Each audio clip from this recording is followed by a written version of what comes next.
那我們的彩蛋在這裡哦。那這一次的話，就是100集特輯嘛。其實我們頻道觀眾真的非常多，非常厲害的，哇，真的神人太多了。那日航的新艙的話，當然就4個字，無可挑剔。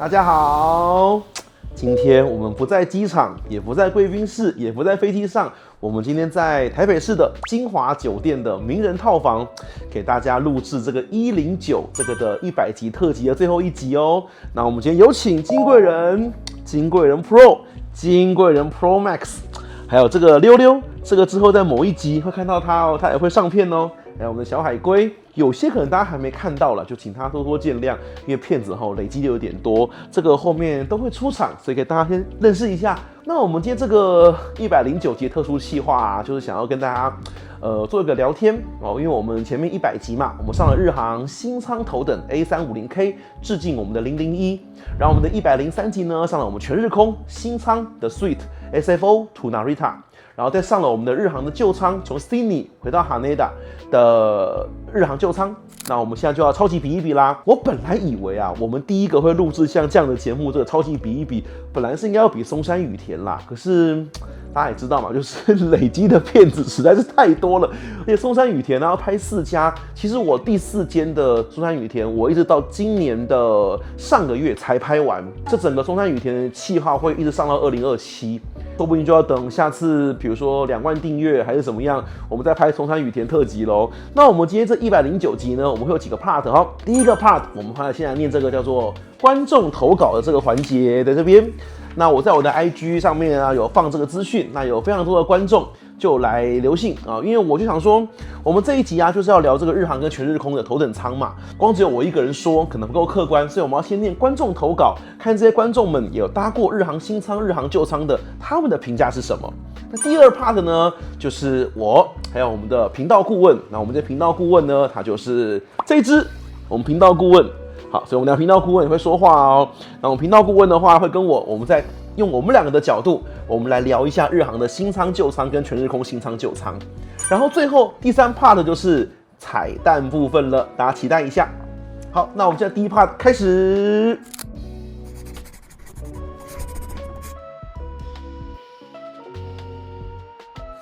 好，我們的觀眾投稿部分要開始嘍。這些觀眾啊，我上次在我的 IG 上面啊，我是寫說，因為我們要比較嘛，所以如果只有搭過日航或只有搭過全日空的，這樣是不行的。所以這些觀眾都是臥虎藏龍的。其實我們頻道觀眾真的非常多，非常厲害的。等一下我念這個過程，大家都會知道，哇，真的神人太多了。我們的第1位投稿就是我們的 V 神，我們的 Vincent， 對。他說呢，我的評分的話呢，日航舊艙7分啊，硬體部分，日航新艙10分，全日空新艙9分，餐食部分，日航新舊艙都給9分，全日空只給7分，睡覺部分，日航舊艙8分，新艙10分 ，ANA 新艙是8分。那他是說他很客氣了，他說 ANA 的評分呢，他本來想要給更低。啊，服務的部分，日航是10分，全日空是8分。那貴賓室的話，日航10分，全日空是6分。他可以搭日航，他一定不搭 ANA。好，這是他說 ANA， 他覺得他的睡覺跟餐食啊，都真的是比較差。對，這是我們第1位，我們的偉大的 Vision 他的想法。第2位呢，有出現在我們的102集的那個香港萬事達貴賓室 Taste by Priceless， 有一位嘉賓就是那個 Eddie， 我們的嚴董。嚴董說呢，這個日航啊，就像是優雅的京都皇室，細緻跟日本文化在骨子裡。ANA 呢是港區金融的 New Money， 堆砌出一些有名東西，想辦法做出豪華樣子，但是呢細節還是養不來。不過他有特別提到，他的 ANA 呢，他只有搭過是海龜頭等。我給大家說明一下哈，日航的話就是新艙跟舊艙。77W 是舊艙，350K 是新艙。那全日空嚴格來講是3種，77W 舊艙、77W 新艙跟海龜頭380頭，那是不一樣產品的。所以他說他搭過只有海龜，所以他說可能不算公平。不過呢，他對於 ANA 這個評價是因為他搭乘了這一次ANA 的頭等啊。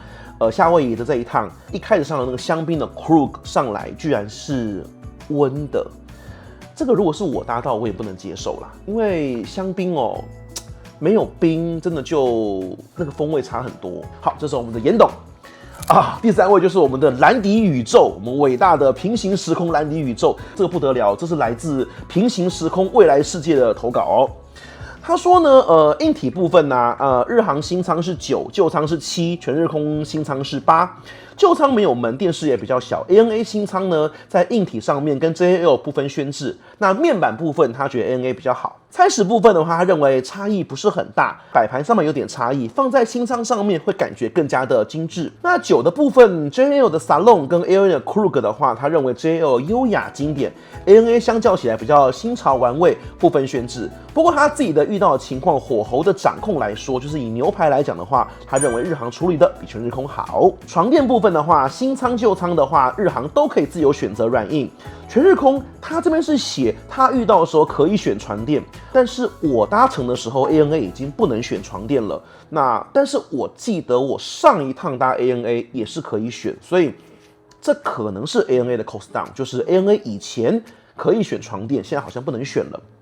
其他部分的話，日航新艙枕頭內有內置音響，更加的方便舒適，隱私性也更高。但空間規劃而言，他覺得日航的還是比較好。那這是我們來自藍底宇宙。再來第4位，我們的投稿呢是我們的 Benny 大大哦，這一位是 PTT 還有各大網絡上面非常有名的，這是我們的英航環球票鐵屁股神作的 Benny 大大，非常的厲害。好。那他先聲明了，他這個很專業。他說他都是白板會員，好，因為我覺得他這個是很細緻的，不同 status 上去飛機上面獲得的服務自然是不一樣，所以他有先強調他都是白板會員。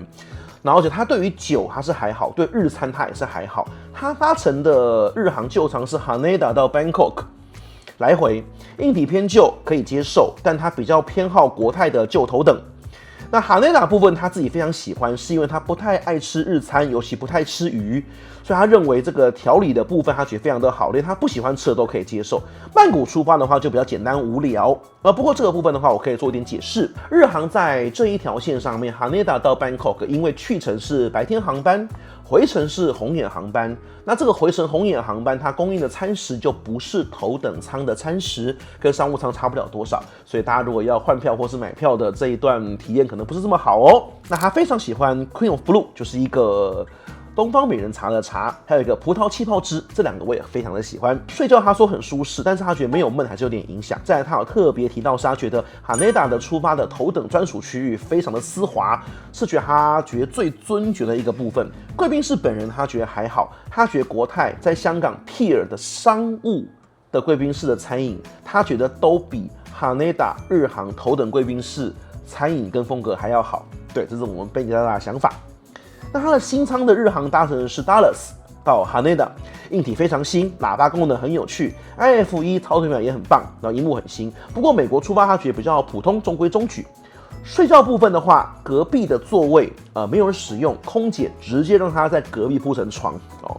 但是我那一次100集運氣更好，對不對？我是一個人包艙6個位置，6個位置都是金貴人，對不對？那他遇到的是隔壁讓他用，所以他是1房1廳的概念。他的全日空搭乘的是紐約到哈內達。那他說這一段雖然是新艙，但是他遇到這個機子熒幕上面的刮痕蠻重的，所以如果看一些低光源的影片的話，他覺得影響是蠻大的。但他說這個飛機有配 HDMI， 他覺得不錯。他目前只有看過 Q3 是有。然後餐食部分，我覺得他給這個評價，我看了就快要笑死了。他說 JFK 到哈內達的全日空的頭等的日餐，他說他覺得跟長榮航空的日餐差不多。大家覺得這是稱讚還是貶義？好，各位觀眾請自己下評語了。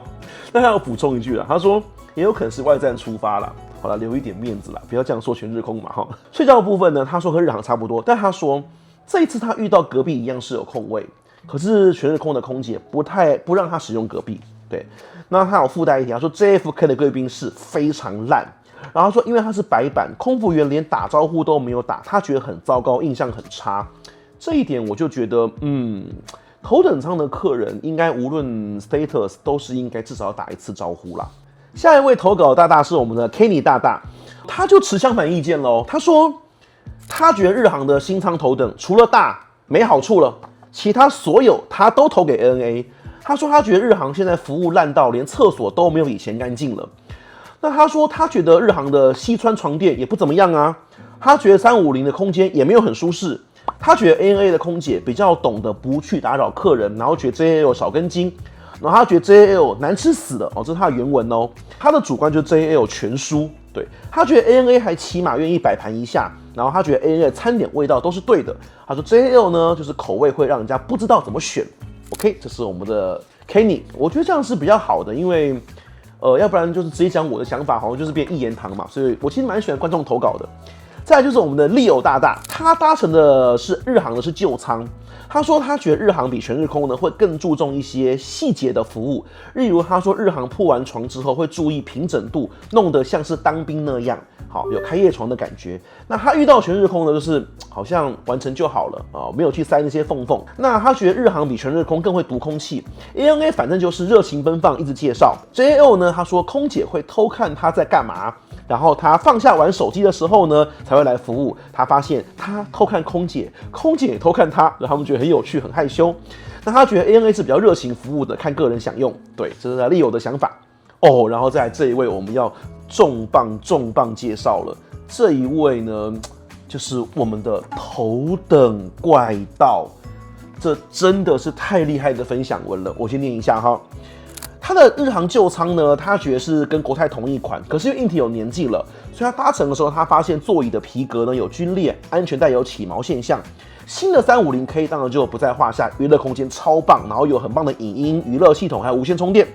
那而且相較於舊艙的話，350K 當然更大、更寬敞都不是問題，坐2個人也 OK。再來溫度濕度上面，350K 當然也非常的舒服。舊艙真的比較乾，而且日航的睡衣的話真的比較熱，就真的會踢被子被熱醒。那350K 就沒有這個問題了。那而且他說這個350K 也有專門的鞋櫃可以放，睡覺床墊部分也是把對手比下去，就是全日空，好，就是說有軟硬的選擇，這也是我覺得很棒的地方啦。因為軟硬真的是差別蠻大的，而且他有提供眼罩，他覺得非常的舒服。那 ANA 雖然是新艙，但他覺得只是用77W 去改裝加拉門硬體更新，777呢是比350大，可是放8個位置還是小了一些，所以他覺得日航頭等是更氣派的。那睡衣部分的話，他覺得 ANA 的睡衣質量是沒有日航來得好啊，這一點我們等一下後面我跟我的顧問我們再來聊睡衣這一塊哦。那他覺得日航的這個色調是比較老派。那全日空的話比較活潑年輕化，餐食部分的話，他覺得日航的話在中長線上面沒有差太多。重點來嘍，他說他日航頭等搭過哈內達出發，他搭過曼谷、巴黎、倫敦、紐約、達拉斯、SFO。其實這就是日航頭等的所有點，他只剩下 ORD 沒有搭過，也就是我們這位頭等怪盜把日航頭等所有航線全部搭過了，太厲害了，請受我一拜。那他說他不太喝酒啦，他的評價很有趣，他會覺得是說，不知道是不是因為在外站每次出去旅行都會吃太多難吃的食物，所以呢，他覺得每次外站回日本的時候，總覺得餐食特別感動，所以他反而覺得外站回東京的餐食比東京出發還要好吃。那他說日航餐點是夠水準，那基本上 ANA 會被打趴。他說 ANA 呢只算頭等擺盤，食物沒跟上。對，這是我們的頭等怪盜搭乘這麼多航線之後的評語。再下一位是我們的這個錢尼大大啊，他說硬體部分呢 JAL 新艙最好，然後再來是海龜，然後再來 JAL 舊艙。新艙的話，螢幕大，空間感高；全日空的海龜有拉門，空間比較小，電視螢幕也比較小。那 JAL 舊艙他認為就硬體不是擅長部分，餐食的話都有魚子醬，也都能一直吃。那他說他最喜歡的還是日航舊艙傳統的龍吟套餐。講到這就代表我們這個錢尼大大是歷史悠久的骨灰級玩家了。对，就是啊，我也好懷念那時候疫情前的日航頭等的龍吟套餐吶，那真的是啊非常值得懷念吶。當時那個龍吟布丁啊，在飛機上吃到真的會非常感動。那他說他覺得日天上能夠和牛做的跟店家一樣軟嫩，真的非常難。那日航新倉是米其林名店，就是岸田。他全日空的話，他覺得就是比較有變化，但就是稍微餐食部分不如日航。睡衣部分，他認為日航是棉質，全日空是纖維材料，他個人比較喜歡日航的。那鋪床部分的話 ，JL 當然就是新倉最舒服，舊倉老毛病，剛剛前面都提到一樣，就是溫度、氣壓比較差一點。那酒類部分的話，日航是 Salon， 那全日空是 Krug， 各擅其長。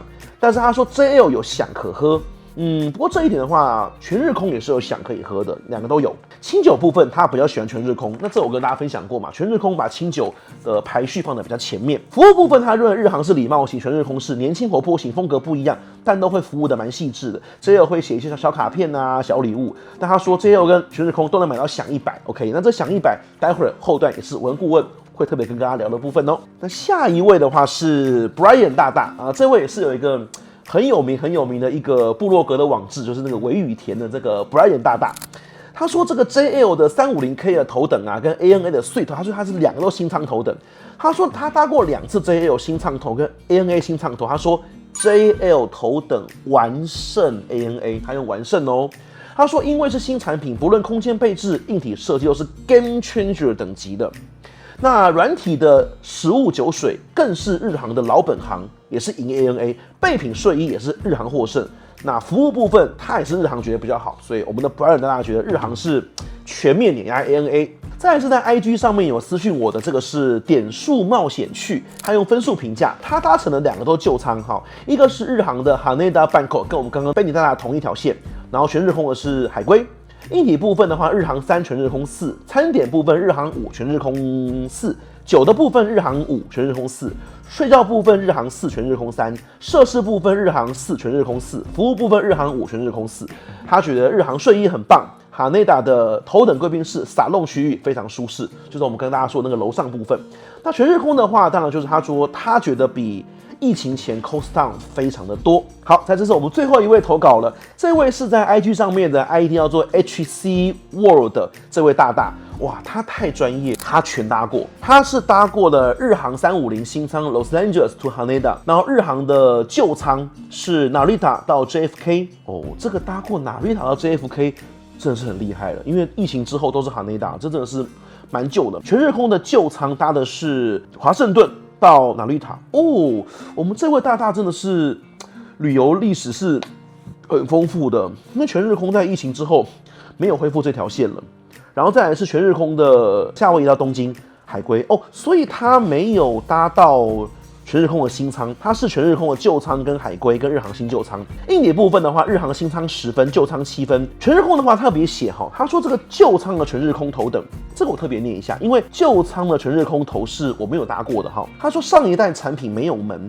但這個日航不一樣，它做的比較有點封閉，像辦公室的隔間，所以如果是同行旅客有2個人的話，會有點困擾，感覺就是比較沒有獨特性，儲物空間不足。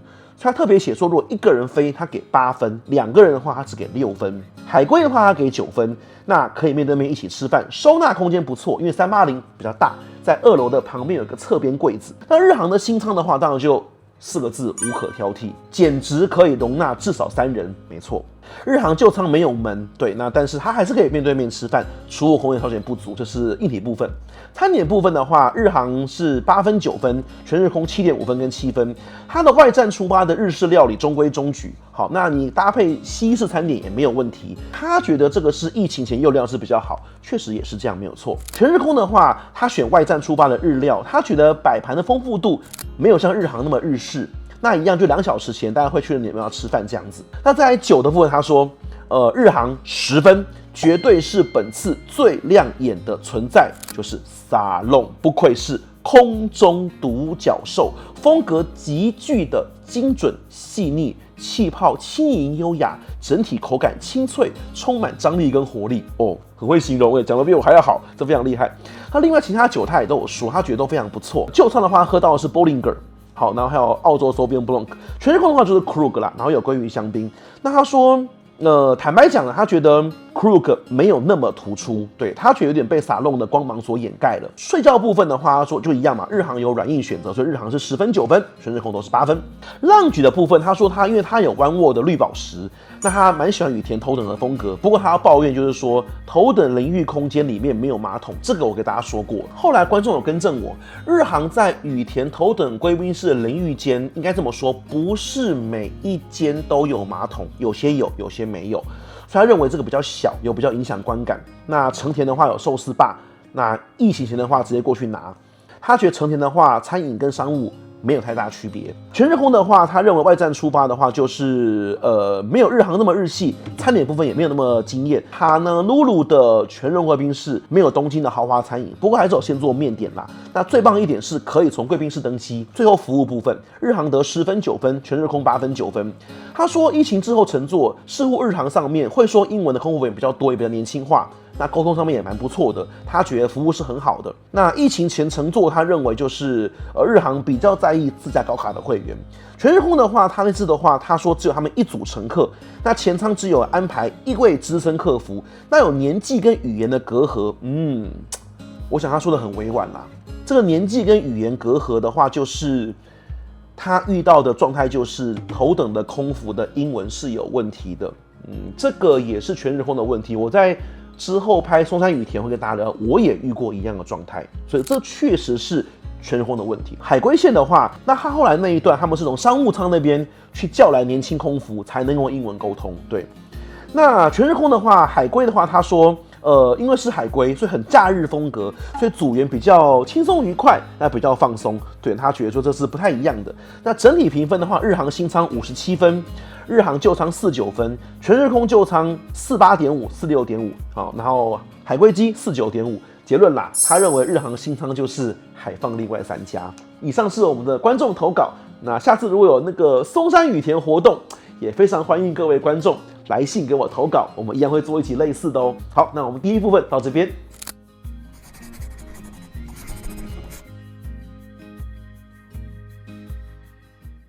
好，我們上一段第一個 part 啊，我們是各位觀眾很熱情的來信，還有一些朋友們給我的回顧。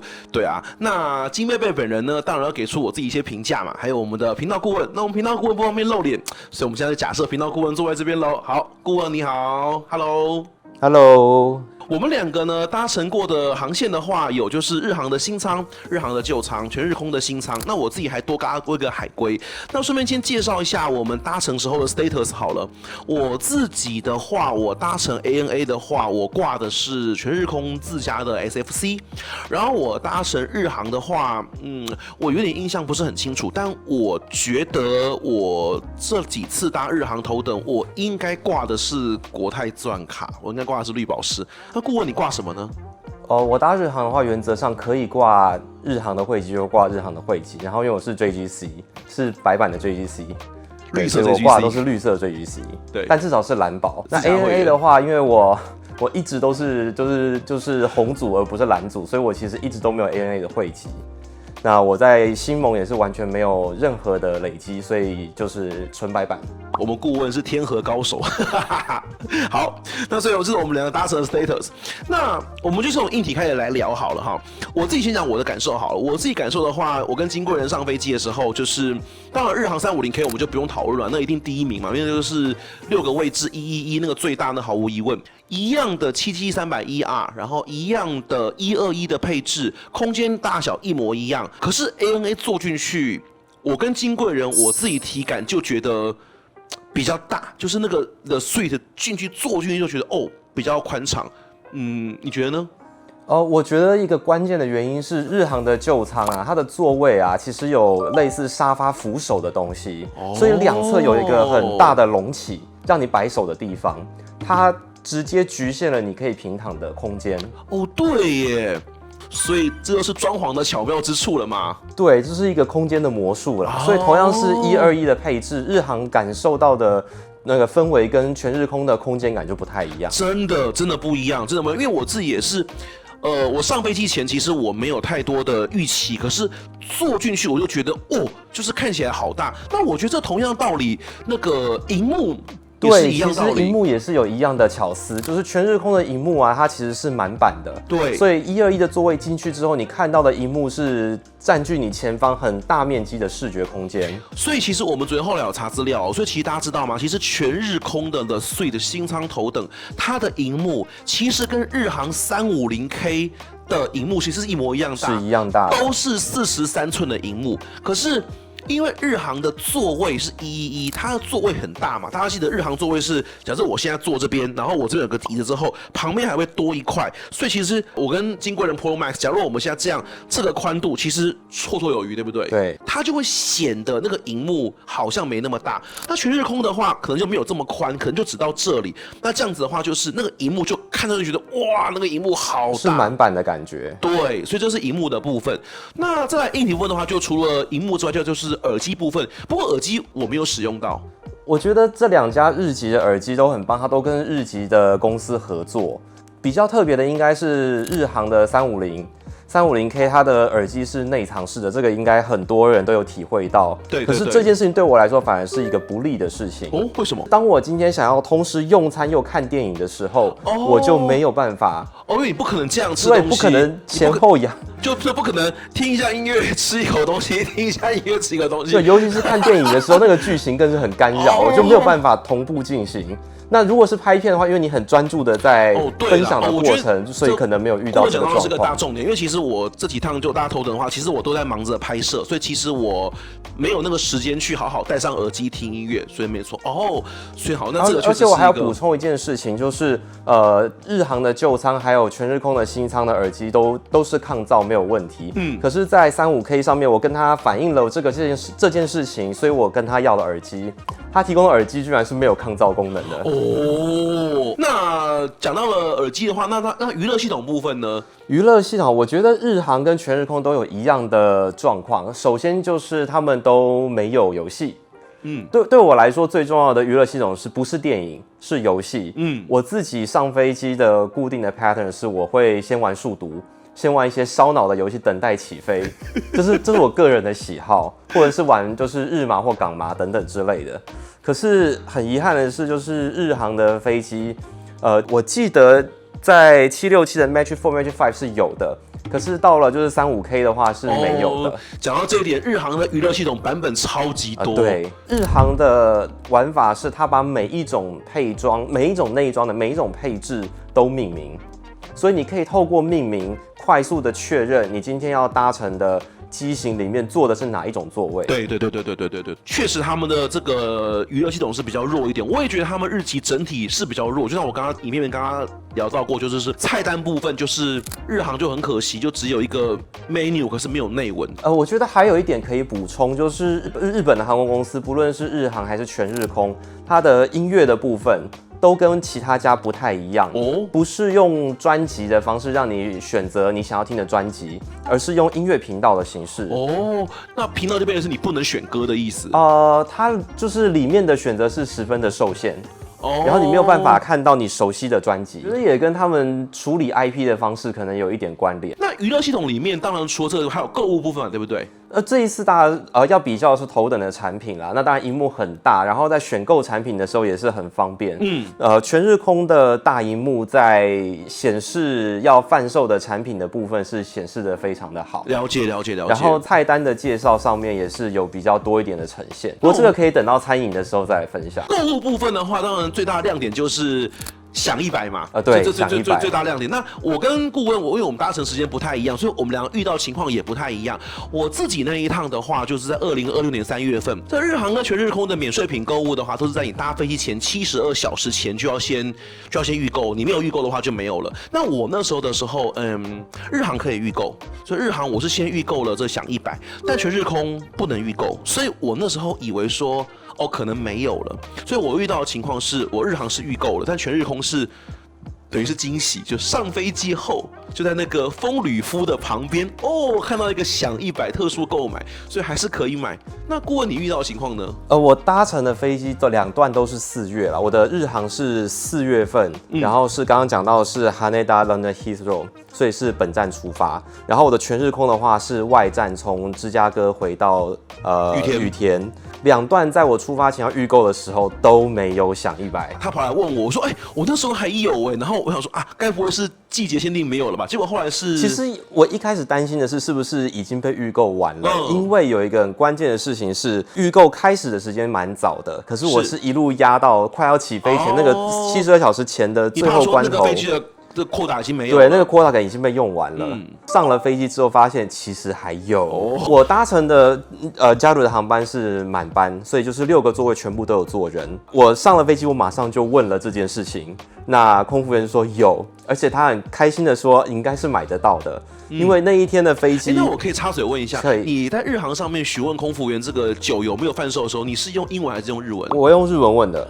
這一點我就剛剛跟大家分享，因為我之前有另外一個朋友，應該就是嚴董吧。嚴董他有一次分享過的經驗是，他在飛機上面買，然後他用英文問的時候，空服員跟他說沒有，但是坐他後面應該是他的朋友用日文問，空服員就說有。所以當然這可能是個別案例，不過就是給大家參考的第一批啦，就是這个日籍航空公司會說日文，我覺得還是會有一些好處，對，所以我們顧問的話是有買到，所以後來你都有買到我都有買到。我有問他說，就是預先預購好像已經沒有看到這個產品，他是說因為從這個我搭乘的這個月，就是2020年4月，每一個航班配的坪數下降。從4坪下降到2坪，哇，2坪真的是很困難的，因為6個座位2坪嘛。對，6個座位2坪，所以就直接取消預購，變成是上飛機大家來搶的狀態。但那一天也很幸運，因為那天上飛機之後，除了我之外，只有1個日本客人。剩下來4位是歐美的客人然後他們好像對這一個沒有不知道啦。對，全日空是上飛機的時候是有一張紙，就是說是有想購買放在桌上，所以你即便是不知道，你也看到這件事情。是。那日航的話，如果沒有預購，你遇到情況是有那張紙嗎？沒有。所以我覺得他們可能是不知道。所以大家如果在搭日航啊，你在免稅品 pre-order 你沒有看到響，上飛機你也沒有看到，那。所以免稅品目錄也沒有，對不對？我記得是沒有。所以大家如果記得，你如果看到免稅品目錄上沒有，你還是可以問，因為它有可能是隱藏版的 menu， 它應該是會有。所以大家如果搭日航頭等，好 pre-order 沒有，上飛機沒看到，還是可以問。就像其實我們那一趟插播一下，就是我們從雪梨回東京那一趟，那個魚子醬，其實本來上面也是沒有，但是後來我們問。他說有，因為他其實躲在阿拉卡的 menu 裡面，所以他其實像魚子醬不一定會放在那個正餐的 menu 裡面。我覺得就是搭日航頭等的話，有時候你可以就是加減問一下，說不定會有驚喜。那這是購物的部分。那再來就是兩家的網路的話，日航是用扣的嘛，就是全日空也是用扣的嗎？是扣的，对，它有個扣的，就是還是用，就不像國泰，就是只要輸座位號碼跟姓氏就可以用了，它不行，它就是你要收那個扣的。對，但是你可以跟他要多張啦。就是如果你手機要用、平板要用、各個產品要用，你可以跟他多要幾張，他是可以給的。那我使用的2段，我覺得都還算順暢。你呢？因為搭的是 Haneda London Heathrow， 然後這一個航段的話，走的是北極航線。我看到極光。對，就是金貝貝看到極光的那一條航線，所以那一段的航線是網路是不太穩的。對，沒錯。這2段的全日空當然一直都是很穩的，但是那是因為飛機經過的位置的關係。是。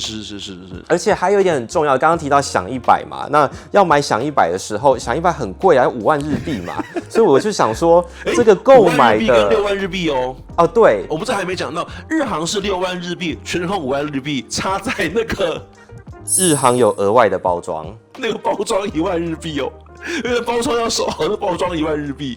對，日航跟全日空的賣的這個響100的紀念的產品呢，都是沒有額外折扣的，所以不論你是不是會員都沒有額外的折扣，信用卡也沒有。但是如果你購買消費的話，是可以累積里程的。對，所以在 ANA 的航班上面，我就決定。雖然我不是 ANA 的會員，但是既然我要花5萬塊了，那我就趕快註冊一下會員，然後來賺個里程吧。當然了，這一定的嘛，對啊。是，所以我就在 ANA 的飛機上面用 ANA 的網路辦好了 ANA 的會員，然後一切都是很順暢的，後續的里程也都有順利入賬，很棒。這邊我覺得可以插播一點，因為在我整趟旅程。最後要回到台北的時候，我搭的是星宇航空。我在星宇上面也買了一批的星宇的免稅品，然後星宇沒有辦法提供任何的購物贈送的里程。你說你消費所帶來的這個額度沒有任何的里程贈送，所以我就跟他們說，你們輸給了 ANA， 輸給了加入，輸了一塌糊塗啊！什麼時候可以再改進一下？我们今天等一下那個後面彩蛋也要稍微小聊一下星宇，對，就是大家都知道嘛，就是我們節目上這一片的時候大概是7月上。我們錄影的時間是2026年6月，因為我們要先錄製嘛。剛好我們錄製節目的這個當時就是剛好最近最大條的航空新聞就是菲律賓航空要加入 Oneworld 啦，所以網絡上面討論真的非常多。我們等一下放在彩蛋，我們聊這件事情好了。那除了網絡之外，就是充電嘍。充電的話，日航的新上配了3個插座，對，真的非常好用，非常的多。這就是像我要錄影拍攝嘛，就真的很方便，因為我可能同時需要充手機、充麥克風、再充那個錄影機，所以真的很方便。但是電壓的話還是比較弱一點。我工作用的筆電是充不進電的。哦，那這個就是我不知道的。應該一般的航空公司都有類似的問題，就是沒有辦法充太大的電。觀眾朋友是不是可以留言一下？就是你搭過哪間航空公司，它的飛機上面的電壓、電流是可以順利的讓你充筆電，不是只是維持電量嘛，是充得進去，對不對？就是說它能否做到超過維持電量，而且可以使筆電有充電效果的航空公司，你遇過的有哪些？跟我們分享一下。因為我們顧問說日航全日空是不行的，那觀眾可以幫我補充一下。我們觀眾臥虎藏龍啦。不過我覺得可以補充一點是，日航的這個頭等的空服員還是服務是很好的。當我跟他反映說3個插座都沒有辦法充電之後，他就幫我去尋找其他可能可以充電的插座。那如同我剛剛提到了，我搭的時候的頭等是全滿的，所以他幫我找到了商務的座位，還讓我抱着筆電去試試看商務的插座可不可以。但結果是一樣的，結果還是不行，合理啦，因為整飛機的配置的應該是一樣的東西啦。對，只是說我們要確保不是單純座位的。也是，那也因此順便參觀了一下35K 的商務的樣子。其實商務也很厲害，對不對？畢竟是從頭等走過來看的嘛。但其實日航那350K 的商務的第一排非常的大，它跟星宇的330-900 neo 第一排是有異曲同工之妙。大家如果選位的話是可以選的。好，那現在講完了硬體部分呢，我們當然就要來講日航全日空的這個。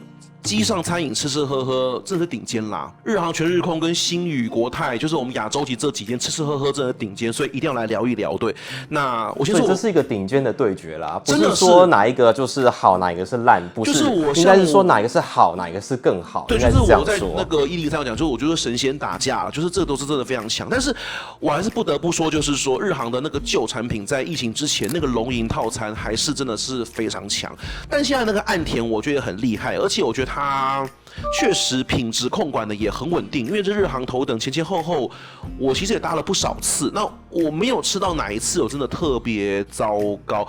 那全日空我真的就覺得它的餐食部分真的是比較弱。酒的部分 Krug 我覺得也輸給 Salon， 那其他的軟性飲料我覺得都輸更多，因為像你看日航有東方美人茶那個 Queen Royal Blue Tea 嘛，然後又有那個氣泡葡萄汁，全日空就真的是稍微比較弱一點，你覺得呢？我覺得全日空的菜色啊，那個擺盤啊，有一點點讓我想到新加坡航空的感覺，就是東西有點混亂的，用比較滿版的方式擺到瓷盤上面，好像就是要餵飽的感覺。那的確也有吃飽的感覺，但是就是吃飽了，然後呢？這樣子的心得，比起新航還是好一些的，因為新航是比較會有點難以下咽。我認真的講，雖然我們新加坡航空的集數是還沒上啊，大家可以期待哦，都拍過了哦。但我認真的講，我覺得就是新加坡航空的頭等艙的餐食啊，我覺得真的還是輸給國泰跟日航全日空一截啦。星宇也是，就星宇還是比較好吃。餐飲部分可能就是日航是贏過全日空，我想這個是比較毋庸置疑。不過這個吃哈，真的就很見仁見智啦。我們前面也有觀眾投稿說，覺得全日空比較好吃啊。對我來說，除了幾道的擺盤是有一點問題，然後分量有點問題之外，其實大部分也都還是很 OK 的。而且最重要的提的，兩家一定都還是要吃白飯，現煮的白飯。對，就是那個現煮白飯，真的是你在機上吃到那個感動跟感受，真的完全不一樣。就好像你在日航全日空就要吃現煮白飯，在國泰就要吃什麼？國泰的話不要忘記第二餐的那個早餐，那個蛋它他們是可以在飛機上現煎的煎蛋。如果兩家要各挑一道東西是你覺得印象最深刻的，我先講我好了。如果是我的話，日航如果对我而言，我覺得那個 pop out 的第一個東西反而不是魚子醬，我覺得是第一道那個羊奶乳酪，因為那個羊奶乳酪那一道。它上面撒了一些鹽巴跟橄欖油做調味之後，在飛機上面當做第一道開胃菜，那個可以叫醒你的味蕾的那個效果真的非常好，因為那一道是有點鹹，然後那個香味跟那個羊奶乳酪味道，那個奶味跟橄欖油跟鹽味所調和起來的口感，你會1秒鐘那個味蕾整個甦醒，然後再配上一口沙龍進去，就覺得哦。我要開始吃飯的那種感覺，所以我覺得那個是日航會讓我 pop out 第一個東西。全日空的話，如果你要問我啊，我其實講不出什麼太大亮點，但是蔬菜咖喱是我會有印象的。理由其實因為很簡單啦，因為全日空貴賓室的雞肉咖喱實在是太難吃了，所以顯得那個機上的素食咖喱還好吃一點。如果日航的是第一道讓你最印象最深刻，豈不是它一開始就是巔峰，後面再走下坡嗎？應該是說一開始就喚醒之後就持續高檔震盪。哦，是這個意思是嗎？高檔震盪，高檔震盪。好哦，盤整。好，对我來說，日航印象最深刻的還是魚啦。哦，絕對是玻璃紙那個魚，對，是不是？玻璃紙那個紙裡面包的魚是印象最深刻的。因為那個魚的料理，它為了提出那個海鮮的鮮味，所以裡面還加入一些蛤蜊的醬汁跟蛤蜊本人，所以那個的鮮味是非常的足的。ANA 哦 ，ANA。我說不出來，對不對？我可能要看着照片才有辦法回想到底這其實吃了什麼東西。真的就是 ANA， 我覺得是中規中矩，你說不出你吃了什麼東西啦。對，哦，不過 ANA 的第二那個阿拉卡特的那個 Anytime Dining 那個後面那個第二頓餐的那個日式的餐是比較豐盛的，有納豆，然後有什麼的，日航沒有納豆。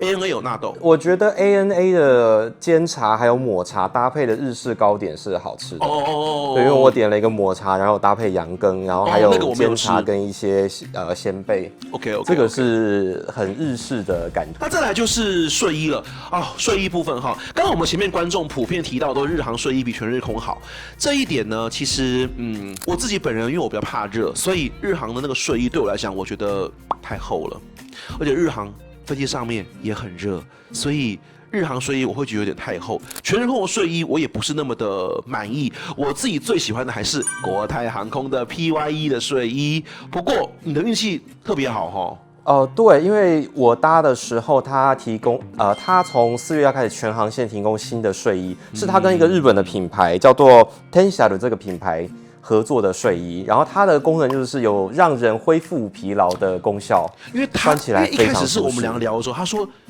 全日空的睡衣很棒，然後我就然後他就拍照片給我看，我就說不對，我不是這一個，然後我們才查，發現我3月份舊款，它是新款。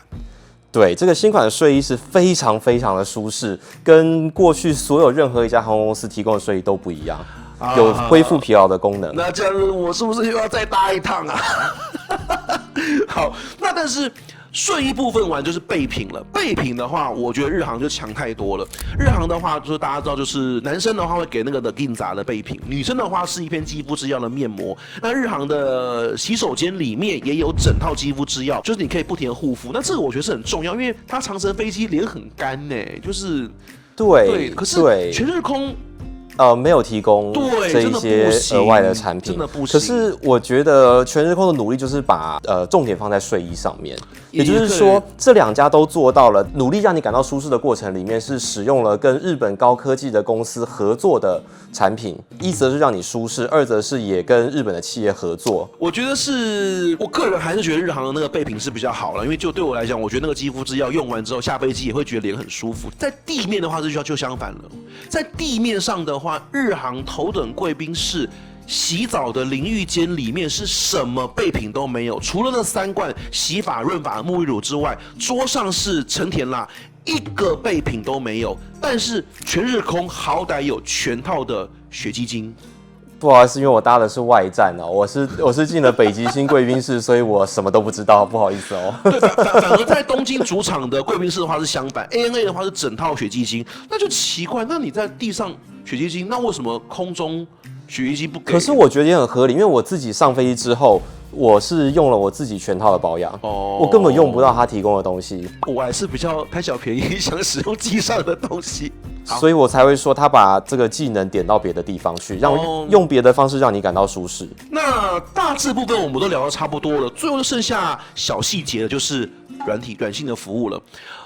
其實服務部分，我覺得其實一個航班有沒有讓你真的很舒服，我想空服員很重要，對吧？對，因為空服員的話，我舉個例來說好了，就像說星宇航空在前面剛成立了幾年，被大家所詬病就是常常會被人家說空服員的訓練不足 ，SOP 不對。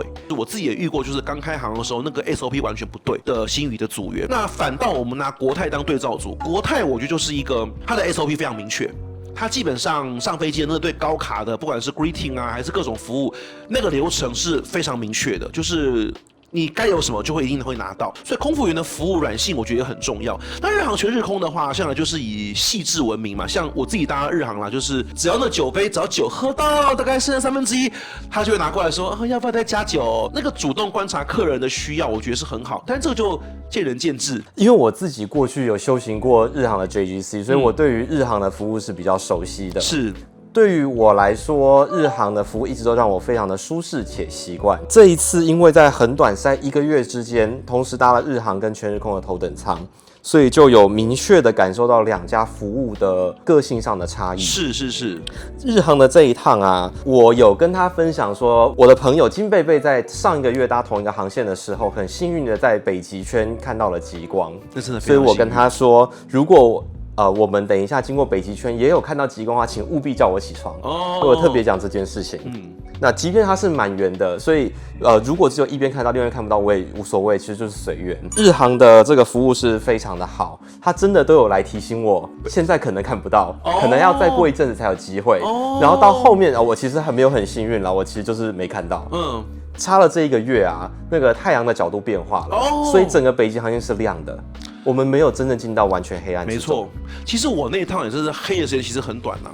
但是空服員還是持續的有來，就是跟我講這件事情，甚至於那這個我覺得很加分。甚至於大概就是沒有機會了，還是會來跟我講說，就是很抱歉，我們今天航線就是可能是看不到，就是有把客人的需求放在心上。雖然我沒有看到極光，可是我感受到那一個很努力想要讓我看到極光的心情，讓我覺得非常的感動。對，那這個真的是很棒。那全日空部分呢？全日空我覺得有點像，有點好，我先講一下發生了什麼事情。全日空我覺得很保姆。全日空從上飛機，我搭全日空的時候，8個座位是只有坐2個座位，就是1A 1K，我坐在1K。那因為只有2個人，所以服務理論上就是可以有很充裕。但是因為我從芝加哥回東京的時候，其實是有點想要調時差。因為我的時差還在就是地球不知道哪一個地方，我想要調一點時差，所以我沒有想要馬上用餐。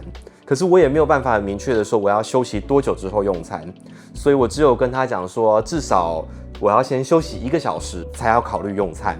但我有提到說我一定會在用餐前至少半個小時的時候通知。但是大概就在這個段時間，他經常的想要來偷看我，偷看我可以理解，可是他偷看我的時候就露出了一個就是要吃了嗎？要吃了嗎？要吃了嗎？要吃了嗎？所以你現在要吃了嗎？你如果還不吃的話，你這樣會不會吃不到呢？要吃了嗎？你這樣子好像我們有一点點困擾的感覺，所以我就感受到相當的心理壓力。那這個我覺得就是比較扣分，因為上次我跟你同樣經驗，我也是那次搭國泰，我從紐約回香港，我也想調時差，而且因為紐約回香港真的太久了，所以我第一餐不想要這麼快吃，但我完全沒有感受到國泰空服員任何的壓力。我上去我就是很輕鬆自在的做我自己的事，或者我就直接睡覺，他們完全不會有任何催促。然後即便我睡着了之後，我起來，他們也是過來，然後只是問說，哦，你還好嗎？你有想要吃飯的話告訴我們。他也沒有說，你基本上馬上，他也沒有。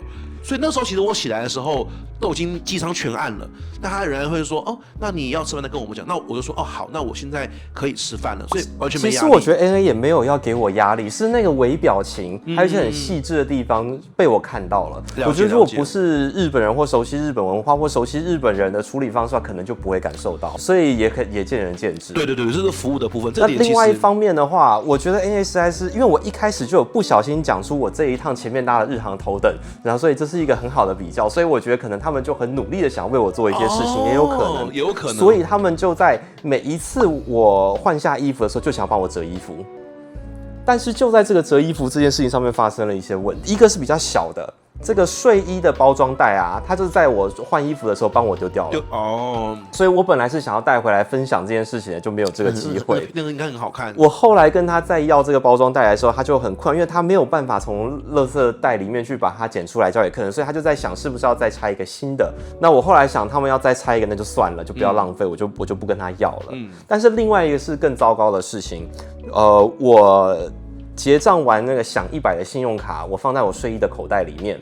然後我換下睡衣的時候，我要把東西收起來的時候，我突然發現我找不到我的信用卡了，因為它已經被 ANA 的這個空服員幫我折好，放到了那個某一個包巾裡面去了。所以我就突然找不到我的信用卡。下飛機前很慌張，到飛機降落為止之前，我都在尋找我的信用卡。他們也在努力幫我找床鋪的各個位置，因為他們趁我去換衣服、換睡衣的时候，直接幫我把床恢復原狀了。所以我後來就在尋找床底下有沒有就是我的信用卡。確實是。然後一路到他們也垃圾桶也幫我稍微翻了一下，全架飛機的後面艙全部都下完了，我還在我的座位上尋找我的卡片，所以這是我整趟旅程裡面一個比較不舒適的地方。了解。這個折衣服這件事情對我來說其實是有點困擾，可是當他就是直接伸出來，就是請把衣服交給我的時候，我也就是只好把很難拒絕嘛，很難拒絕，對，很难拒絕啊，很難拒絕。所以我是覺得有一點過分的服務啦。了解。對啊，我是希望我可以就是按照我的步調把東西弄好就好了。當然，如果我就是直接拒絕他，我應該就可以做好我想要的東西是没有錯。不過 ANA 最後有送你個小蛋糕，那個是 before。那個是在睡衣之前哦，對，因為我有跟他說我這一趟其實是。不過你這麼一講，我上次搭海龜的那一趟，我好像也有拿到那個畫的蛋糕。我覺得這個還是要從前面講起。我一開始其實是想要測試他們的英語能力。日航跟 ANA 我在上飛機之後，我都是先講英文。講到過一陣子之後，我才開始講日文，因為我知道日文對他們來說比較方便。日文對我來說也可以聽到更多的細節，例如說他的敬語使用的方式，或他介紹的時候介紹的一些 detail，要聽日文才聽得到。日航的話就是一如既往，就是英語也很好，日語也很好，都沒有任何的問題。沒錯，所有的敬語都是剛剛好，對我來說就是非常的精準、舒服。但是 ANA 的話呢，我一開始的時候啊，我就發現他的英文有點怪怪的。對，當他發現就是我是台灣人之後，他就嘗試着想要跟我講 TSA，因為他在想我是不是到了東京之後要轉機去 TSA，但是因為他的整個句子講的不是很順利，所以我就不小心跟他說 TSA TSA，然後他就突然就冰崩，就你會講日文好，然後後面就打開開關了，對。呀，しまった，對，バレちゃいました，就全部就變成了日文，就再也沒有英文的服務的部分了。那當然也沒有問題，就是聽日文的話是可以聽到它完整的服務，沒有錯。英文的部分的確 ANA 是略輸給JAL一點點，這是沒錯，因為就是我在松山羽田之後也會跟大家講這一段的，就是關於全日空這個語言問題，這個我們之後在別的集數再聊。但是我確實跟顧問是同感的。但是因為有講到這個 TSA， 所以我就要跟他講說，沒有，我後面沒有要回台北，然後我這一趟是大概在做什麼，我也稍微講了一下，也講了我去程的時候搭的是JAL，然後到倫敦。然後我其實在環遊世界，對，這是我的一個環遊世界之旅。那他聽到這件事情之後，他就有放在心上。在第二餐結束之後，最後的時候，他送了我一盤這個手繪的甜點，是馬卡龍跟小蛋糕。然后他們上面就用巧克力手繪寫，就是祝世界1週旅行，然後把班號還有日期都幫我寫上去，是非常的窩心。就是看到的時候，就是天哪，怎麼有這麼好的？對啊，所以雖然有一點點婆婆媽媽，而且這個婆婆媽媽還造成了一點困擾。但是在沒造成困擾的部分，還是很窩心的，很不錯啦，對。而且你剛剛講那個大重點，有沒有聽到隱藏 perk？就是他搭乘的那個8個位置只有坐2個人，我搭乘的8個是全滿的。為什麼？因為我從舊金山，他從芝加哥，大家知道嗎？這芝加哥是頭等的寶藏聖地啊，這個我們改天再說。以上是我們2位對於這個日航新艙舊艙啊，全日空新艙舊艙，我們自己的體感啦。對，那想說就是難得這個100集的這個大企劃109，我們用這個有點類似談話性的這樣的東西，那不知道大家喜不喜歡？就是我們更了解日航跟全日空的一些比較。聽了這麼多，我覺得還是很鼓勵各位觀眾，就是嘗試一下。對，我覺得這2間都是真的是很棒，而且值得體驗的產品。那而且未來的難度，想要大家可能會越來越高，所以抓緊時間，把握咯，衝一發！那我們就要進入我們的彩蛋部分咯。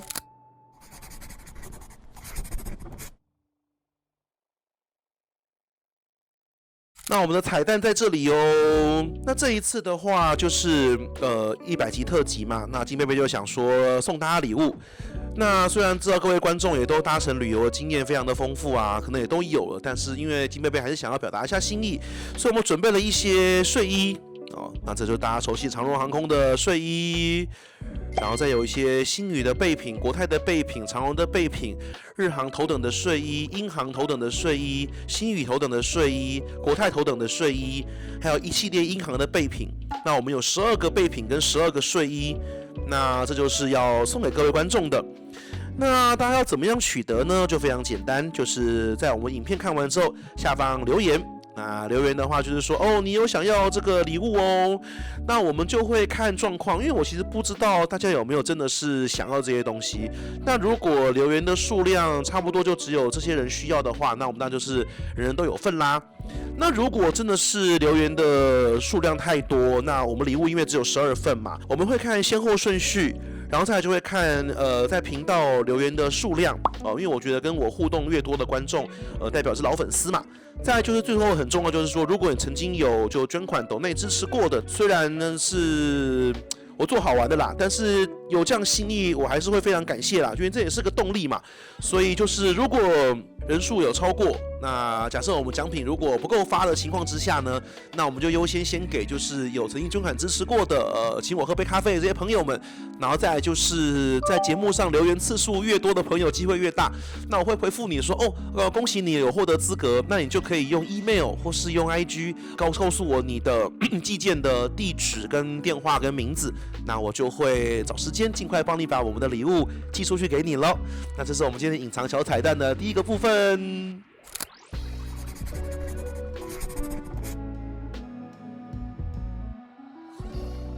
好了，我們節目要進入尾聲了，我們最後再花一點點時間跟大家聊一聊我對星宇這個入盟這個看法。